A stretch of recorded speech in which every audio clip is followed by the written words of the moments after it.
Welcome to a journey into the heart of terror, where the lines between reality and nightmare are blurred. Tonight, we bring you 10 chilling horror stories, each one a testament to the darkness that lurks within us all. From haunted trails to supernatural encounters, these true tales will leave you on the edge of your seat. So sit back, turn off the lights, and let the shadows consume you. But be warned, once you enter this world, there's no turning back. The Witch of the Woods. I've always been drawn to the woods, their mystery and solitude, a siren's call to my restless soul. As a child, I would often sneak away from the village to explore the dense, ancient forest that loomed at its edge.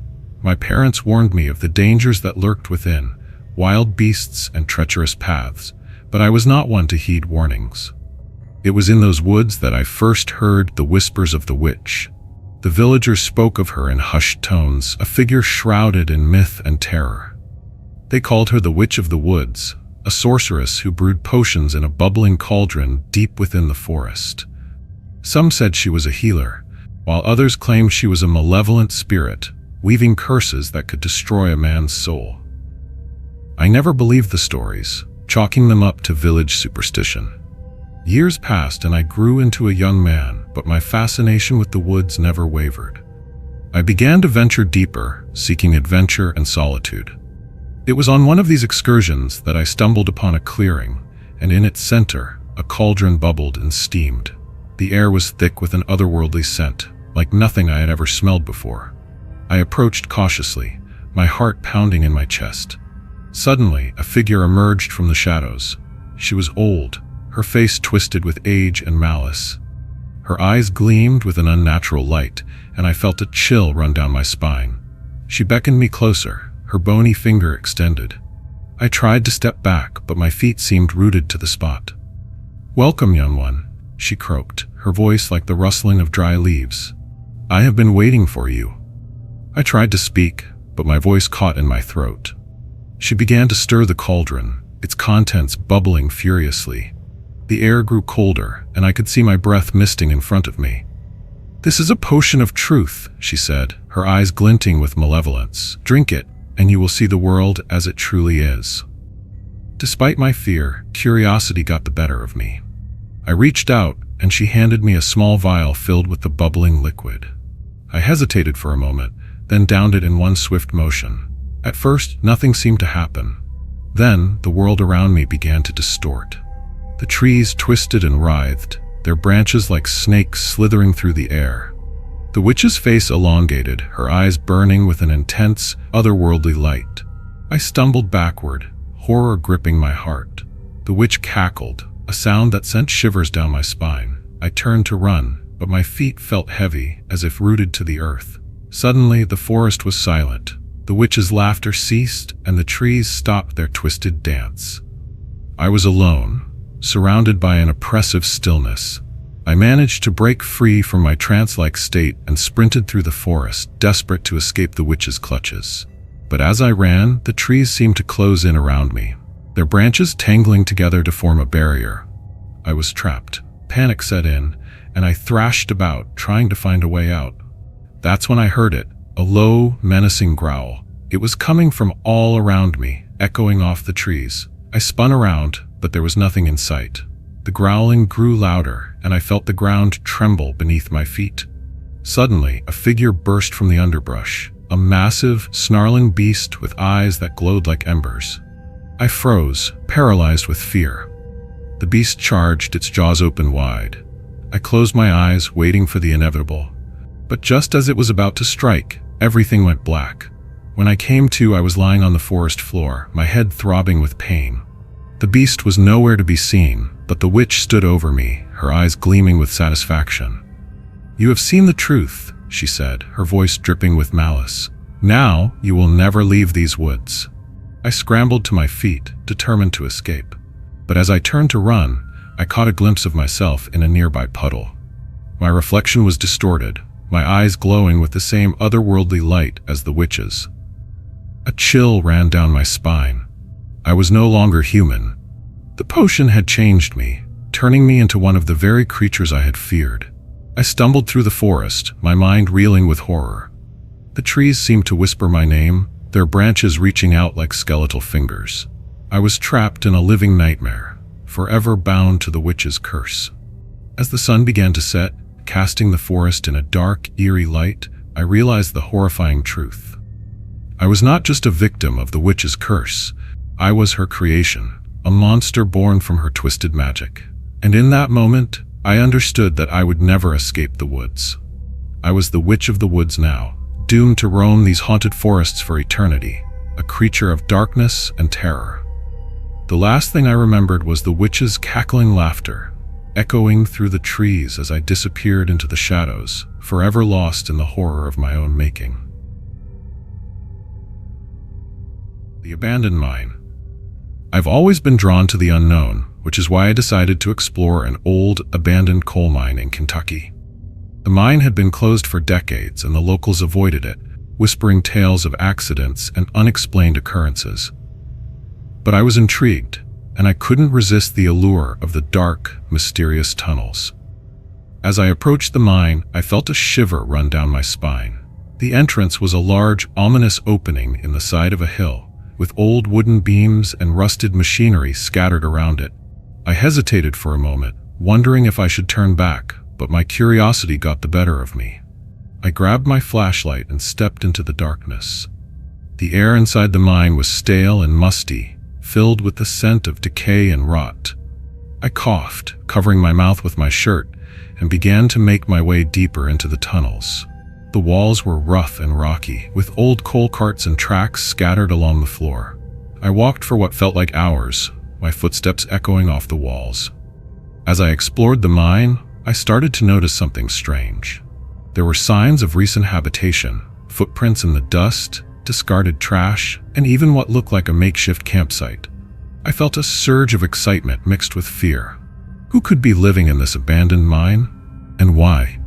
I continued to explore, my heart pounding in my chest. The tunnels seemed to stretch on forever, twisting and turning through the darkness. I stumbled upon old rooms and chambers, some filled with old mining equipment, others empty and bare.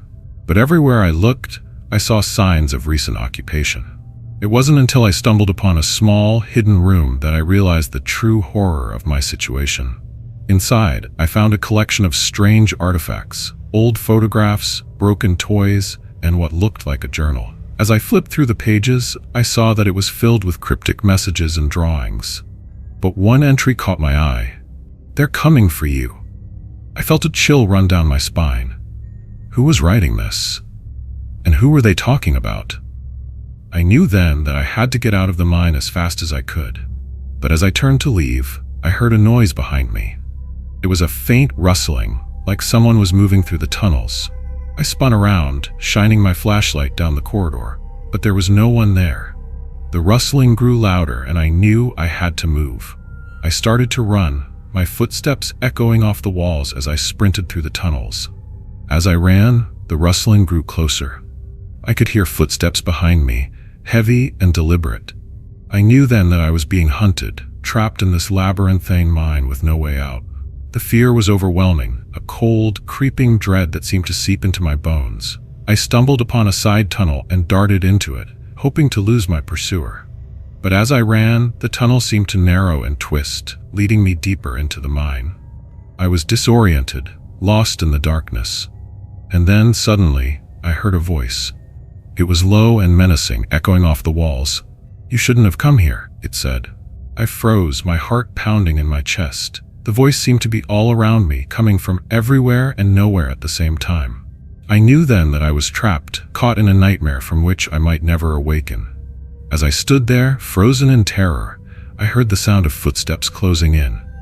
They were heavy, deliberate, and they seemed to be coming from all directions. I knew then that I had to move, to find a way out of the mine before it was too late. I started to run again, my flashlight casting eerie shadows on the walls. The footsteps grew louder, closer, and I knew I was running out of time. I stumbled upon a ventilation shaft and climbed inside, hoping to escape through the narrow opening. As I crawled through the shaft, I heard the voice again. "You'll never leave," it said. I pushed on, my heart racing with fear. The shaft seemed to stretch on forever, a narrow, claustrophobic tunnel that threatened to suffocate me. But I kept moving, driven by a desperate desire to escape. Finally, I saw a glimmer of light ahead. I pushed through the vent cover and emerged into the bright sunlight, gasping for air. I looked back at the mine, wondering if I had really escaped, and then I saw it. A figure, standing in the entrance of the mine watching me. I froze, my heart pounding in my chest. The figure didn't move, didn't speak. It just stood there watching me. And then suddenly it vanished. I stumbled backward, tripping over my own feet. As I fell, I saw something that made my blood run cold. On the ground, near the entrance of the mine, was a piece of paper. It was a note, written in the same handwriting as the journal I had found. "You'll never be alone," it read. As I stood up, brushing myself off, I realized that I had not escaped. The mine had left its mark on me, and I would never be able to shake the feeling of being hunted, of being trapped in a never-ending nightmare. The thought sends shivers down my spine, and I know that I will never be able to go back to that place again. The Whispering Creek. I still remember the day I stumbled upon the old, forgotten creek. It was hidden deep within the woods, its gentle babbling a soothing melody that seemed to call to me. As I stood on its banks, the water's edge lapping softly against the shore, I felt an inexplicable sense of peace wash over me. But it was short-lived. A faint whispering began to echo through the air, the words indistinguishable yet sending shivers down my spine. At first, I thought it was just the wind or my imagination playing tricks on me. But as I listened more closely, the whispers grew louder, more urgent. They seemed to be coming from all around me, echoing off the trees. I spun around, but there was no one in sight. The forest was silent except for the creek's gentle flow and the haunting whispers. I tried to shake off the feeling of unease, telling myself it was just the isolation of the woods. But as I stood there, the whispers began to take on a clearer form. They were words, soft and melancholic, speaking of loss and longing. I felt a deep sadness well up inside me, as if the creek itself was sharing a sorrowful tale. Despite my fear, I found myself drawn back to the creek day after day. Each time, the whispers grew clearer, the words more distinct. They spoke of a tragedy, of lives lost and dreams shattered. I began to feel a connection to the creek, as if it was trying to tell me something important. One evening, as the sun dipped below the horizon, I decided to follow the creek. It wound its way through the forest, leading me deeper into the woods. The whispers grew louder, more insistent, until I felt like I was being pulled toward some unknown destination. As night began to fall, I stumbled upon an old, dilapidated mill. It stood on the creek's edge, its windows broken, its door hanging crookedly on its hinges. The whispers seemed to emanate from within. I approached cautiously, my heart pounding in my chest. Inside, the mill was dark and musty, the air thick with the scent of decay. But as I moved deeper into the shadows, I began to see things. Flickers of light danced across the walls, and I caught glimpses of figures, ghostly apparitions that seemed to be trapped within the mill's crumbling walls. Suddenly, a loud creaking sound echoed through the mill, making me jump. I spun around, but there was nothing there. The whispers grew louder, more urgent, until I felt like I was being suffocated by the sound. I tried to flee, but the door slammed shut behind me, trapping me inside. The whispers ceased, and an oppressive silence fell over the mill. I was alone, surrounded by the darkness and the ghosts of the past. As I waited for dawn, the silence was broken by faint footsteps. They were light, cautious, as if someone was trying not to be heard. I strained my ears, trying to pinpoint the sound, but it seemed to come from all directions. Suddenly, a figure emerged from the shadows. It was a woman, her face pale and gaunt. She approached me slowly, her eyes filled with a deep sadness. I tried to speak, but my voice caught in my throat. She reached out and touched my ear, and the whispers returned, louder than ever before. This time, I could make out the words clearly. They were a warning, a plea to leave the creek and its secrets behind, but it was too late. As I listened, the woman's face began to distort, her eyes turning black as coal. She whispered a single phrase in my ear, "You will never leave." And with that, everything went black. When I came to, I was lying on the creek's bank, the sun shining brightly overhead. The mill was gone and the forest was silent once more. But as I sat up, I realized that something was terribly wrong. My ears were filled with the sound of rushing water, but it was not just the creek, it was the whispers, still echoing in my mind. I stumbled to my feet, desperate to escape the woods. But as I looked down at my hands, I saw that they were not my own. They were pale and gaunt, just like the woman's. I was no longer myself. I was a part of the creek's deadly secret. As I walked away from the creek, I felt the whispers growing fainter, until they were just a distant memory. But I knew that I would never be free. I was trapped in a living nightmare, forever bound to the creek and its haunting whispers. And in that moment, I understood the horrifying truth. The creek was not just a natural wonder, it was a portal to a realm of the dead. The whispers were not just sounds, they were the voices of those who had been consumed by its secrets. I was not just a hiker, I was a ghost, doomed to roam the woods forever, trapped in the creek's eternal whispering. The last thing I remembered was the sound of my own screams echoing through the forest, mingling with the whispers of the creek, forever lost in its deadly secret. The Brown Mountain Lights. I've always been fascinated by the paranormal, which is why I decided to investigate the mysterious Brown Mountain Lights in North Carolina. For decades, people have reported seeing strange glowing orbs hovering above the mountain, and I was determined to get to the bottom of it. As a paranormal investigator, I've dealt with my fair share of ghost stories and unexplained phenomena. But there was something about the Brown Mountain Lights that drew me in. Maybe it was the sheer number of sightings, or the fact that no one seemed to know what was causing them. Whatever it was, I was hooked. I arrived at Brown Mountain on a crisp autumn evening, just as the sun was setting. The air was cool and damp, with a hint of mist hanging over the trees. I set up my equipment, cameras, audio recorders, and EMF meters, and began to explore the area.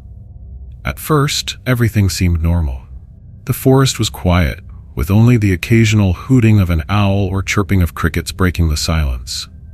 But as night began to fall, I started to feel a strange, unsettling energy.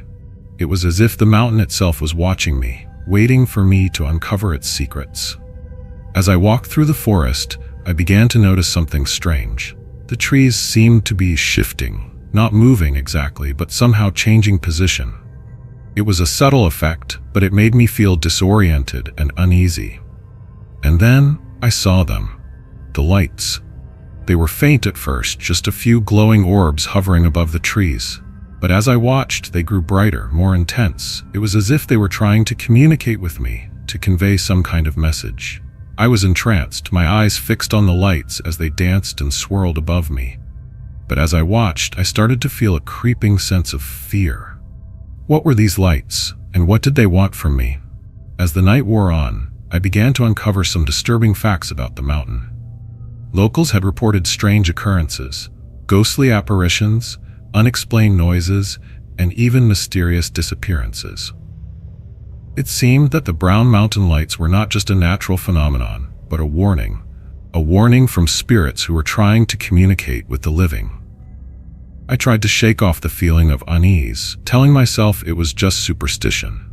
But as I delved deeper into the mystery, I realized that there was something more sinister at play. The lights were not just random events, they were a message, a warning from beyond the grave. As I packed up my equipment and prepared to leave, I saw something that made my blood run cold.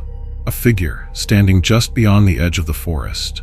It was tall and imposing, with eyes that seemed to glow in the dark. I froze, my heart pounding in my chest. The figure didn't move, didn't speak. It just stood there, watching me. And then, suddenly, it vanished. I was left alone in the darkness, my mind racing with fear.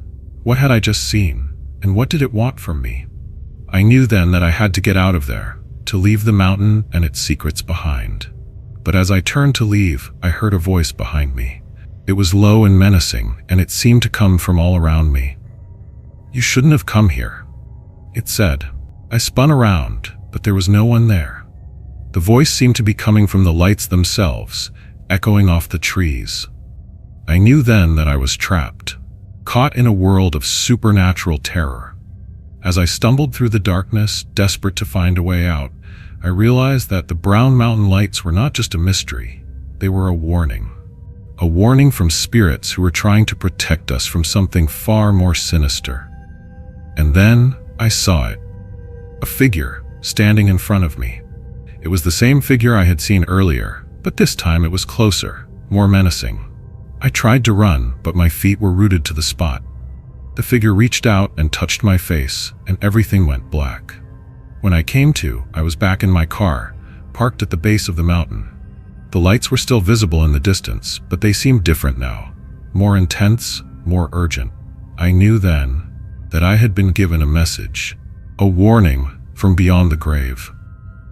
The brown mountain lights were not just a natural phenomenon, they were a call to action, a reminder that there are forces beyond our understanding that are always watching, always waiting. As I drove away from the mountain, I couldn't shake the feeling that I had left something behind, something that would haunt me for the rest of my life. The thought sends shivers down my spine, and I know that I will never be able to go back to that place again. As I finish telling this story, I glance around the room, wondering if anyone else can feel the fear that still lingers inside me.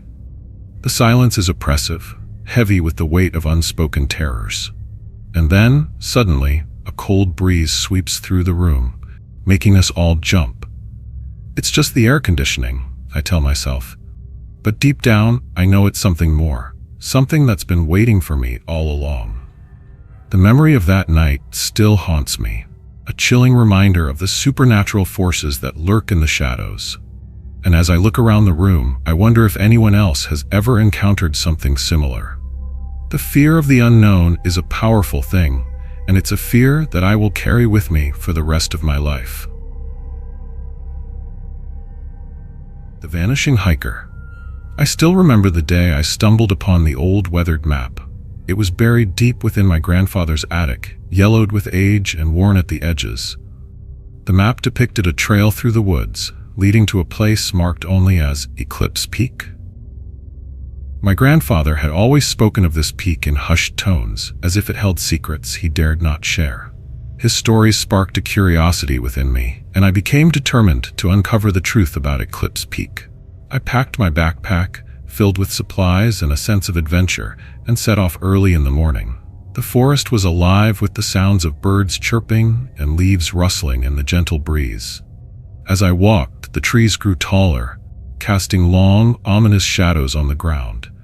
I felt a shiver run down my spine, but I pressed on, driven by a growing sense of excitement and trepidation. The trail was well marked at first, but as the day wore on, the signs became fewer and farther between. I began to feel a creeping sense of unease, as if I was being watched. I quickened my pace, but the feeling only intensified. Suddenly, a twig snapped behind me. I spun around, but there was nothing there. The forest was silent, the only sound the heavy beating of my heart. I continued on, my senses heightened. The sun was beginning to set, casting the forest in a golden, eerie light. I knew I needed to find shelter for the night, but the trees seemed to close in around me, making it impossible to see more than a few feet ahead. As night began to fall, I stumbled upon an old, abandoned cabin. It was dilapidated, but it offered some protection from the elements. I entered cautiously, my flashlight casting flickering shadows on the walls. The cabin was empty, except for a small, leather-bound book lying on a dusty table. I opened the book, and its pages revealed the journal of a hiker who had attempted to reach Eclipse Peak years ago. His entries spoke of strange occurrences and unexplained sightings. The final entry was chilling. I have seen things that cannot be explained. I fear I am not alone in these woods. I will not make it back. I felt a chill run down my spine as I closed the book. The cabin seemed to grow darker, the shadows twisting into menacing forms. I tried to shake off the feeling, telling myself it was just my imagination playing tricks on me. As I settled in for the night, I heard a faint whispering outside. It was soft at first, but grew louder, until I could make out words. "Turn back now." I tried to ignore it, but the voice seemed to come from all around me, echoing off the trees. Suddenly, the door creaked open by itself. I froze, my heart racing. A figure stood in the doorway, its presence illuminated only by the faint moonlight filtering through the trees. It was a woman, her face pale and gaunt. She beckoned me to follow her. I hesitated, but something compelled me to rise and follow her into the darkness. We walked in silence, the only sound the crunching of leaves beneath our feet. The forest seemed to grow denser, the trees closing in around us like a trap. As we walked, the woman began to fade away, until she was nothing more than a faint, ghostly figure. I stumbled forward, alone once more. The forest was silent, except for the sound of my own ragged breathing. I walked for what felt like hours, until I stumbled upon a clearing. In its center stood a monument, bearing an inscription, in memory of those who never returned. I felt a cold dread creeping over me. I was not alone in these woods. I was one of many who had ventured in, never to return. Suddenly, the forest erupted into chaos. Branches snapped and leaves rustled wildly. I spun around, but there was nothing in sight. That's when I saw it, a figure emerging from the trees. It was me, or at least a version of me. It was twisted and distorted, its eyes black as coal. I tried to scream, but my voice was trapped in my throat. The figure approached me, its presence filling me with an unspeakable horror. And then, everything went black. When I came to, I was lying on the forest floor, my head throbbing with pain. The sun was high in the sky, casting a warm glow over the forest. I stumbled to my feet, disoriented. The monument was still there, but the inscription had changed, in memory of you. I realized then that I had never left the woods. I was just another hiker who had vanished, forever trapped in this haunted place. The forest was silent once more, except for the sound of my own screams echoing through the trees. As I stumbled through the forest, desperate to find a way out, I caught glimpses of myself, multiple versions of me, all trapped in this endless cycle of horror. I was not just a hiker, I was a ghost, doomed to relive the same terrifying journey forever. And in that moment, I understood the horrifying truth. I was not the first to vanish in these woods, nor would I be the last. I was just another chapter in the never-ending story of the vanishing hiker. Forever lost in the woods, forever trapped in a living nightmare. The Cursed Trail. I've always been an avid hiker, drawn to the beauty and solitude of the Great Smoky Mountains. But one trail in particular has left an indelible mark on my psyche, a lesser-known path that winds through the dense forest, shrouded in mystery and terror. I first heard about the trail from a fellow hiker who spoke of it in hushed tones. "Be careful," she warned, "that trail is cursed." I laughed it off, thinking it was just a silly legend. But as I set out on my journey, I began to realize that there was truth to her words. The trail was beautiful, with towering trees and sparkling streams. But as I walked, I started to feel a creeping sense of unease. The forest seemed to be closing in around me, the shadows deepening and twisting into strange shapes. I tried to shake off the feeling, telling myself it was just my imagination. But as the hours passed, the sensations grew stronger. I began to see things, fleeting glimpses of movement out of the corner of my eye, strange shapes lurking just beyond the trees. At first I thought it was just the wind or a stray animal, but as the visions grew more vivid, I realized that something was very wrong. I saw people, hikers, I thought, but they were distorted, their faces twisted into grotesque grins. They seemed to be watching me, following me as I walked. I tried to quicken my pace, but my legs felt heavy, as if rooted to the spot. And then I heard the voices.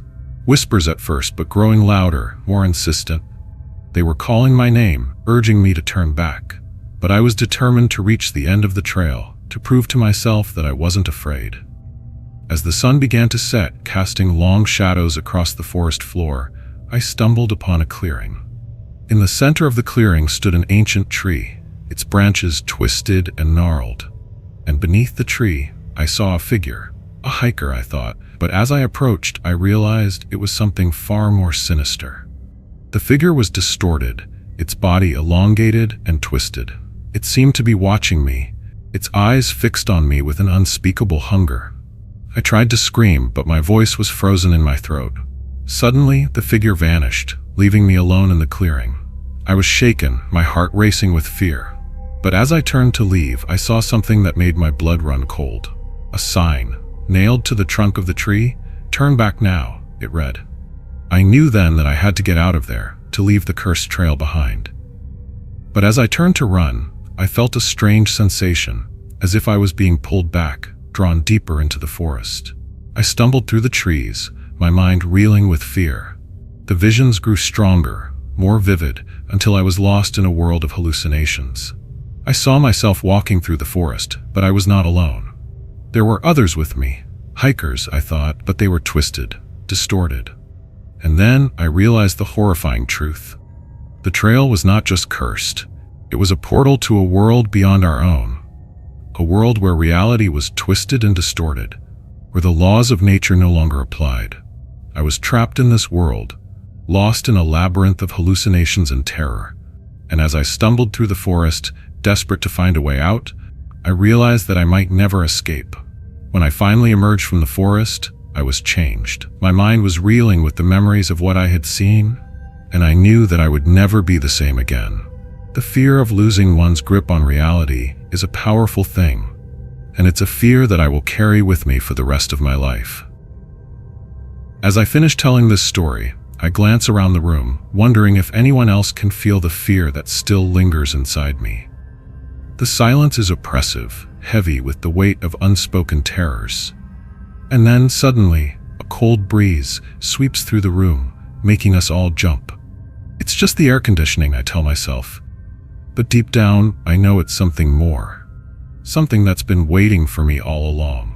The memory of that trail still haunts me, a chilling reminder of the supernatural forces that lurk in the shadows. And as I look around the room, I wonder if anyone else has ever encountered something similar. The fear of the unknown is a powerful thing, and it's a fear that I will carry with me for the rest of my life. Years have passed since that day, but I still think about the cursed trail. I wonder if it's still out there, waiting for its next victim. And I wonder if I'll ever be able to shake the feeling of dread that lingers inside me. The thought sends shivers down my spine, and I know that I will never be able to hike alone again without wondering if I'll stumble upon another cursed path. The Lost Child. I've always loved working as a camp counselor, especially at our summer camp in the Appalachian Mountains. There's something about the fresh air, the beautiful scenery, and the sense of adventure that makes it feel like a dream job. But one summer, everything changed. A child went missing during a hike, and I was left to face the unimaginable horror that lurked in those woods. It was a typical summer day, with the sun shining brightly overhead and a group of excited kids eager to explore the trails. We had been warned about the dangers of the woods, the steep cliffs, the fast-moving streams, and the dense underbrush. But we were experienced counselors, and we knew how to keep the kids safe. As we set out on our hike, everything seemed normal. The kids were chattering and laughing, and we were all enjoying the beautiful scenery. But as we walked deeper into the woods, I started to feel a sense of unease. It was as if we were being watched, and I couldn't shake the feeling that something was off. And then, disaster struck. One of the kids, a little boy named Timmy, wandered off the trail. We called out to him, but he didn't respond. We searched the area, but he was nowhere to be found.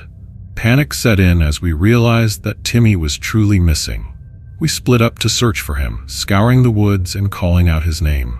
But as the sun began to set, we knew we had to get help. We radioed for backup, and soon the woods were filled with search parties and rescue teams. As the night wore on, I couldn't shake the feeling that something was terribly wrong. The woods seemed to be growing darker, the shadows deepening and twisting around us. And then I heard it. A faint whispering, like a soft voice calling out to me. I spun around, but there was no one there. The whispering grew louder, more insistent, and I knew that I had to follow it. I walked deeper into the woods, my heart pounding in my chest until I came to a clearing. In the center of the clearing stood an ancient tree, its branches twisted and gnarled. And beneath the tree, I saw Timmy. He was sitting quietly, his eyes fixed on something in front of him. But as I approached, I realized that he was not alone. There was something with him, something that seemed to be watching me. It was tall and imposing, with eyes that glowed like embers in the dark. I tried to scream, but my voice was frozen in my throat. The entity began to move towards me, its eyes fixed on me with an unspeakable hunger. And then, everything went black. When I came to, I was lying on the forest floor, my head throbbing with pain. The search parties had found me, but Timmy was still missing. We searched the woods for hours, but he was nowhere to be found. It wasn't until days later, when the search parties had given up hope, that I stumbled upon a strange symbol carved into the trunk of a tree. It was an ancient symbol, one that I had seen in old folklore books. And as I looked at it, I realized the horrifying truth. Timmy had not been taken by a human. He had been taken by a supernatural entity, a creature that roamed the woods and preyed on the innocent. The whispering I had heard was its call, a summons to follow it deeper into the woods. I knew then that I had faced something truly evil, something that was beyond human control. The fear of losing someone to forces beyond our understanding is a powerful thing, and it's a fear that I will carry with me for the rest of my life. As I finish telling this story, I glance around the room, wondering if anyone else can feel the fear that still lingers inside me. The silence is oppressive, heavy with the weight of unspoken terrors. And then, suddenly, a cold breeze sweeps through the room, making us all jump. It's just the air conditioning, I tell myself. But deep down, I know it's something more. Something that's been waiting for me all along. The memory of that night still haunts me, a chilling reminder of the supernatural forces that lurk in the shadows. And as I look around the room, I wonder if anyone else has ever encountered something similar. The fear of the unknown is a powerful thing, and it's a fear that I will carry with me for the rest of my life. Years have passed since that summer, but I still think about Timmy. I wonder if he's still out there, trapped in a world beyond our own. And I wonder if I'll ever see him again, or if he's lost forever to the darkness that took him. The thought sends shivers down my spine, and I know that I will never be able to shake the feeling of dread that lingers inside me. The ghostly hitchhiker. I've always been a night owl, which is why I often find myself driving late at night. There's something about the darkness that seems to clear my mind, allowing me to focus on the road ahead. But one night, on a dark, winding road in Tennessee, I encountered something that would change my perspective forever. It was a chilly autumn evening, and the road was deserted. I had been driving for hours, the only sound being the hum of my car's engine and the occasional crackle of the radio. As I rounded a particularly sharp bend, I saw a figure standing by the side of the road. It was a woman, dressed in a long coat, her thumb raised in a hitchhiking gesture. At first, I hesitated. I had heard stories about picking up strangers, but something about this woman seemed different. She looked lost and scared, and I couldn't bring myself to leave her standing there alone. So, I pulled over and rolled down the window. "Where are you headed?" I asked. "Jackson," she replied, her voice barely above a whisper. "I need to get to Jackson." I nodded and opened the door. She climbed in, settling into the passenger seat with a quiet "thank you." As we drove, I tried to make small talk, but she seemed reluctant to chat. She stared out the window, her eyes fixed on the darkness outside. As the miles passed, I started to feel a sense of unease. The woman seemed off. She didn't respond to my questions, and when I glanced over at her, she was staring straight ahead, her eyes vacant. And then suddenly, she was gone. I slammed on the brakes, looking around in confusion. The passenger seat was empty, and the door was still closed. I must have imagined it, I thought. But as I looked back at the road behind me, I saw something that made my blood run cold. A figure standing by the side of the road, watching me. I floored it, speeding away from the spot as fast as I could. When I finally reached Jackson, I pulled over and tried to calm down. What had just happened? Had I really picked up a hitchhiker, or was it all just a hallucination? It wasn't until I stopped at a local diner for a cup of coffee that I stumbled upon the truth. An old man sitting at the counter noticed my shaken expression and asked if I was okay. I told him about the hitchhiker, and he listened intently, his eyes clouding over with a mixture of sadness and fear. "You're talking about the ghost of Emily Wilson," he said, his voice barely above a whisper.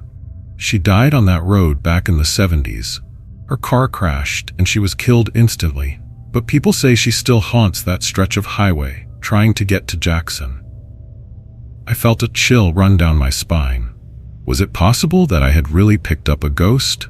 The thought sent shivers down my spine, and I knew that I would never be able to drive that road again without feeling a sense of dread. As I finished my coffee and prepared to leave, the old man leaned in closer. "Be careful," he whispered. "Emily's not the only one out there. There are others too, others who are waiting for a ride." I left the diner with a sense of unease, wondering if I had really encountered something supernatural. As I drove away from Jackson, I couldn't shake the feeling that I was being watched, that Emily was still out there, waiting for her next ride. And then, as I rounded a bend in the road, I saw her again. Standing by the side of the road, her thumb raised in a hitchhiking gesture. I slammed on the brakes, my heart racing with fear. But as I looked closer, I realized that it wasn't Emily. It was someone else, someone who looked just as lost and scared. I knew then that I had to get out of there, to leave the ghosts of the past behind. But as I sped away, I couldn't shake the feeling that I was being summoned, drawn back into a world of supernatural terror. The thought sends shivers down my spine, and I know that I will never be able to drive at night without wondering if I'll pick up another ghostly hitchhiker. As I finish telling this story, I glance around the room, wondering if anyone else can feel the fear that still lingers inside me. The silence is oppressive, heavy with the weight of unspoken terrors. And then, suddenly, a cold breeze sweeps through the room, making us all jump. It's just the air conditioning, I tell myself, but deep down I know it's something more. Something that's been waiting for me all along. The memory of that night still haunts me, a chilling reminder of the supernatural forces that lurk in the shadows. And as I look around the room, I wonder if anyone else has ever encountered something similar. The fear of the unknown is a powerful thing, and it's a fear that I will carry with me for the rest of my life. The Midnight Visitor. I've always been a writer at heart, and I've found that solitude is essential for my creative process. So, when I stumbled upon a remote cabin in the mountains of Georgia, I knew it was the perfect place to escape the distractions of city life and focus on my work. The cabin was nestled deep in the woods, surrounded by towering trees and a babbling brook that provided a soothing background noise. At first, the peace and quiet were exactly what I needed. I spent my days writing and my nights reading by the fireplace, feeling like I was a million miles away from the world. But as the days turned into weeks, I started to feel a creeping sense of unease. It was as if I was being watched, and I couldn't shake the feeling that I was not alone in the cabin. It wasn't until midnight, when the clock struck 12, that I first saw him. I was sitting at my desk, typing away on my laptop, when I heard a faint knock at the door. I froze, wondering who could be visiting at such an hour. I cautiously got up and approached the door, but when I opened it, there was no one there. Instead, I found a piece of paper on the porch, with a cryptic message scrawled on it. "They will never be forgotten." I was confused and a bit spooked, but I tried to brush it off as a prank. However, as the nights went by, the visits continued. Every midnight, I would hear the knock, and every time, I would find a new message on the porch. The messages were always cryptic, but they seemed to be hinting at some kind of injustice. "The truth will be revealed," one read. "Justice will be served," another said. I was starting to feel like I was being haunted by some kind of ghostly presence, but I couldn't understand what it wanted from me. As the days passed, I became more and more obsessed with uncovering the truth behind the messages. I started to research the history of the cabin and the surrounding area, looking for any clues that might explain what was happening. And then, one night, I stumbled upon a dark secret. The cabin had once been the site of a tragic event. A family had been murdered there, and the killer had never been caught. The police had given up on the case, and the family's memory had been all but forgotten.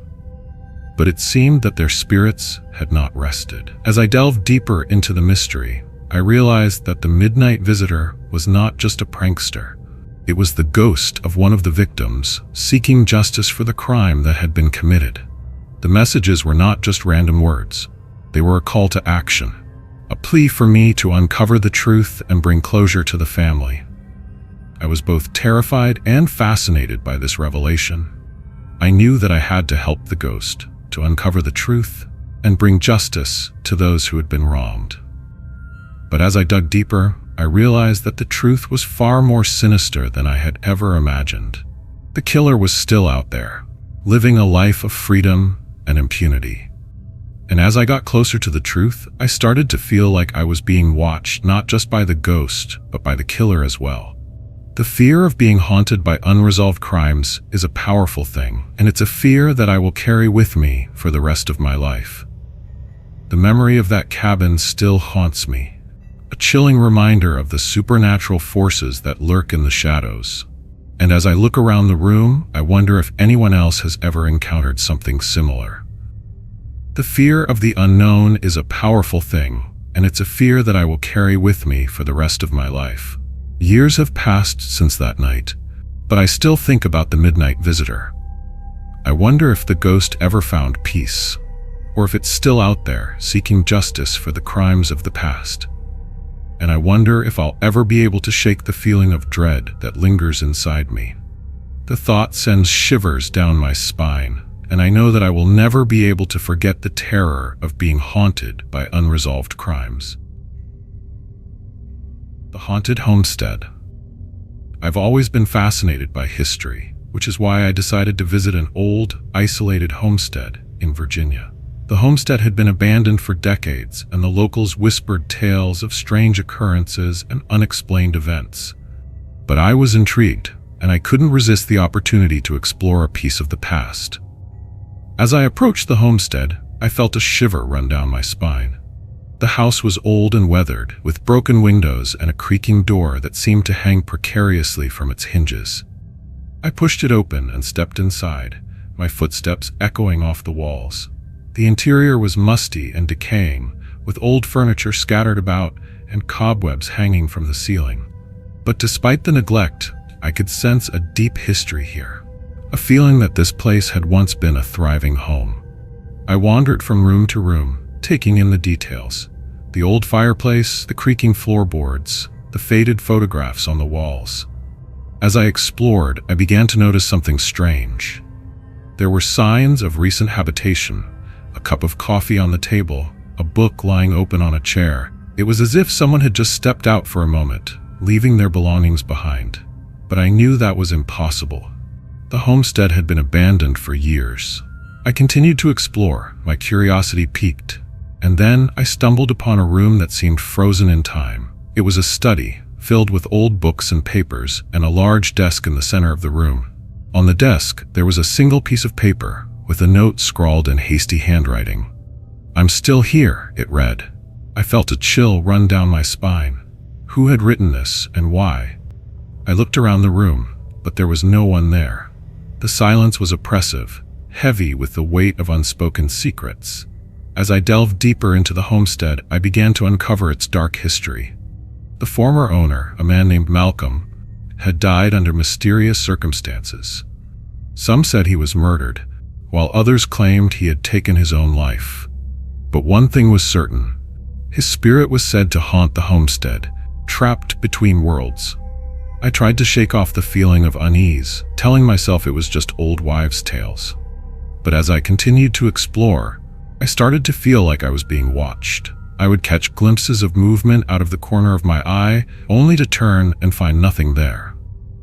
And then I heard the noises. At first, they were faint, creaks and groans that seemed to come from the old wooden floorboards. But as the night wore on, they grew louder, more insistent. It sounded like someone was walking through the house, their footsteps heavy and deliberate. I tried to convince myself that it was just the wind or the old house settling, but deep down, I knew it was something more. I was being haunted by the past, trapped in a world of supernatural terror. As the night drew to a close, I decided to leave. But as I turned to exit the study, I saw something that made my blood run cold. The note on the desk had changed. It now read, "You should have stayed away." I spun around, but there was no one there. The room was empty, the silence oppressive. I knew then that I had to get out of there, to leave the ghosts of the past behind. But as I turned to leave, I heard a voice behind me. "Welcome home," it said. I froze, my heart pounding in my chest. The voice was low and menacing, and it seemed to come from all around me. I knew then that I was trapped, caught in a nightmare from which I might never awaken. I turned to run, but it was too late. The door slammed shut behind me, trapping me inside. And as I stumbled through the darkness, desperate to find a way out, I realized that I was not alone. The ghost of Malcolm was with me, watching me, waiting for me to join him in his eternal torment. As I finished telling this story, I glance around the room, wondering if anyone else can feel the fear that still lingers inside me. The silence is oppressive, heavy with the weight of unspoken terrors. And then, suddenly, a cold breeze sweeps through the room, making us all jump. It's just the air conditioning, I tell myself. But deep down, I know it's something more. Something that's been waiting for me all along. The memory of that night still haunts me, a chilling reminder of the supernatural forces that lurk in the shadows. And as I look around the room, I wonder if anyone else has ever encountered something similar. The fear of being haunted by the past is a powerful thing, and it's a fear that I will carry with me for the rest of my life. As I stand here now, I realize that some places are better left unexplored. The past is a fragile thing, and sometimes it's better to leave it alone. But I know that I will never be able to shake the feeling of being watched, of being trapped in a world of supernatural terror. The thought sends shivers down my spine, and I know that I will never be able to go back to that place again. Thanks for joining us in the shadows tonight. If you enjoyed these chilling tales, don't forget to hit that like button and subscribe for more spine-tingling stories every week. Have you got a story of your own? Share it in the comments below. We love hearing from you. And remember, the darkness holds many secrets. Are you brave enough to uncover them? Until next time, keep your lights on and your doors locked. Sweet nightmares.